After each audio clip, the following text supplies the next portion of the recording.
Hey everybody, Jordan here with the North 40 Fly Shop up in Sandpoint, Idaho, doing our monthly tips and technique video for you for the month of December. Today I'm going to do a quick little intro to single-handed spey fishing. You know, if you've never been spey fishing, you don't know how to do it, you know, or if you have done the two-hand thing, which a lot of people have. I know a lot of people that have done the two-hand thing but haven't done the single-hand spey thing. Basically the same thing, it's just a lot of it's more shrunk down. I have a 10-foot 6-weight here from the Fly Project, Project 1. Got a 7-9 Montucky reel from the Fly Project. I like the 10-foot rods for this. You get a little bit more power out of them. The extra length helps pull the line out of the water, setting your anchors, all that good stuff. And yeah, but I mean, really the gist of why single-hand spey is convenient and effective is because a lot of people already have, obviously you fly fish, you have rods and reels. If you've already got that stuff, you're getting into the spey thing, all you need is a shooting line or a running line here, and a head. Today I'm using the OPST Commando head. This is a 275 grain for the 6-weight, and they're shorter. They're compacted Skagits. If you don't know what a Skagit is, it's just a really powerful spey line, typically around, you know, the 25-foot mark. These are a shortened version for the shorter rods, and they're powerful.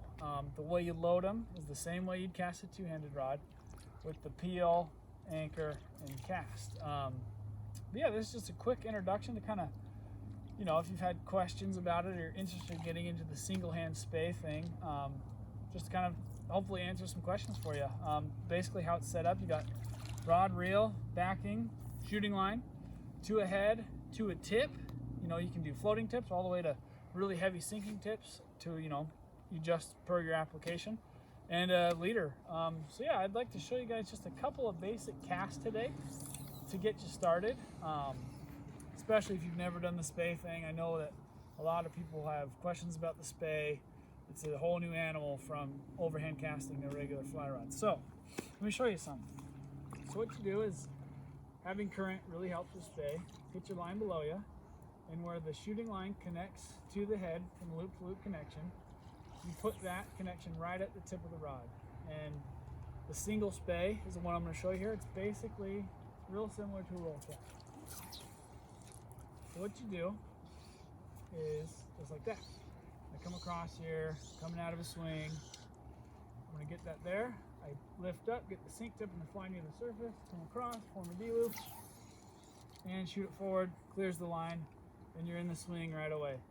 No, you know, with that D-loop I had, I could almost be up against some bushes, rocky bank here, still able to get a really nice long cast out of here and keep my flies on or in the water, more than sitting there and false casting every time you need to recast.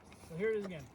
I come up, I pick up, get the sink tip fly near the surface, come from the D-loop, and shoot it forward, and we're swinging. So that's called the single spey. Real similar to, like, you know, most roll casts, but with that powerful head, it shoots it out nice and straight, and you're fishing.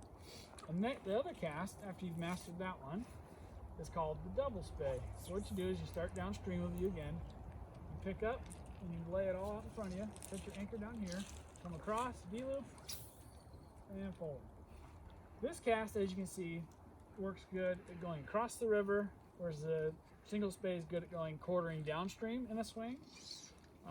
Reasons a double spey is nice, like today I'm using a pretty heavy sink tip. If you go more upstream, it gives that chance to cut down in the water more, so when it quarters down from you and starts swinging up, you've gotten a little bit more depth out of it if you're fishing some deep water. So I'll show you the double spey again. So we come up, lay it all out in front of us, set the anchor, D-loop, and forward. And I'm keeping the casts here for the sake of video pretty short, so I can get them back in and show you guys. But you can get some serious power out of these little things, these little commando heads, with your, even if it's a 9-foot rod. I mean, you can cast these with a 7.5-foot 3-weight. Just get the right weight head. Pretty effective way to fish a one-handed rod spey style. And so one more cast I'll show you.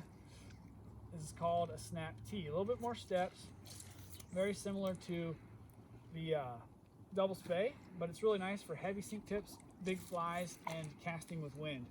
What we're going to do is we're going to come up, switch it, put the anchor above us, form a D-loop, and cast it out there. So that's called the snap tee. A little bit more steps, requires a little more timing, but is great if you need to adjust where the wind's coming at you. You got some heavy sink tips, some big flies. So you come up, spin under, across, and forward. There's the line. But that's pretty much it, guys. That's 3 introductory kind of basic casts to use with a one-handed Spey setup.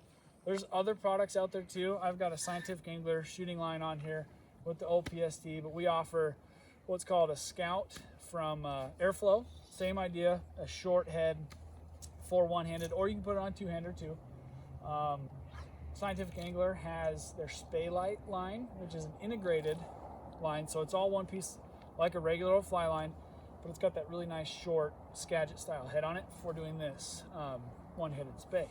And there's a bunch of different types of running lines, shooting lines that we can get you guys all set up with if you're interested in the single-hand Spey. If you guys have any more questions, please come see us in store in Sandpoint. Visit us online at north40flyshop.com or on our social media pages, Facebook, Instagram, or YouTube at North40 Fly Shop. Thanks for watching.